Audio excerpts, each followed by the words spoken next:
यसलाई अहिले नै सेभ गर्नुहोस्। यी गाँठाहरू सङ्कटको क्षणमा तपाईको ज्यान बचाउन पनि सक्छन्। 1. Slip nut. यो कुनै खराब समीक्षा नभएको स्लिप नट हो। एक पटक प्रयोग गरेपछि मन नपराउने सवालै आउँदैन।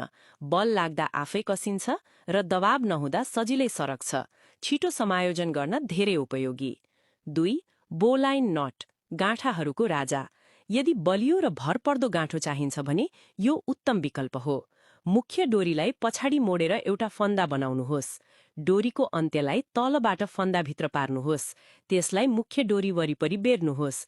फेरि फन्दाभित्र छिराएर कसनुहोस्। अब गाँठो तयार भयो।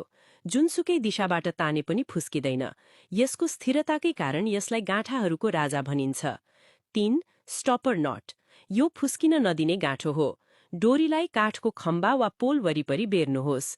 दोस्रो पटक मुख्य डोरी वरिपरि बेर्नुहोस्। दोस्रो फन्दा मुनि छिराउनुहोस्। सजिलो र भरपर्दो। 4. Cargo lashing nut. सामान बाज्ने तरिका। बायाँ हातले मुख्य डोरी उल्टो मोडेर फन्दा बनाउनुहोस्। औलाले फन्दा तानेर बाहिर निकाल्नुहोस्। दायाँ हातले तल तानेर आधा घुमाउनुहोस्। मुख्य डोरीलाई फन्दाबाट निकालेर एङ्कर बिन्दुमा अड्काउनुहोस्।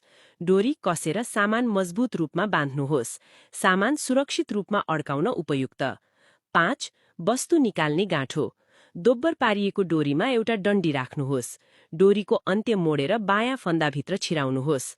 कसेर नयाँ फन्दा बनाउनुहोस्। मुख्य डोरीलाई अन्त्य वरिपरि बेरेर फेरि फन्दाभित्र पार्नुहोस्। अलिक समायोजन गर्नुहोस्। अब यो डन्डी साँगुरो ठाउँमा छिराएर खसेको बस्ती निकाल्न सकिन्छ। यी मध्ये तपाईलाई सबैभन्दा उपयोगी लाग्ने गाँठो कुन हो?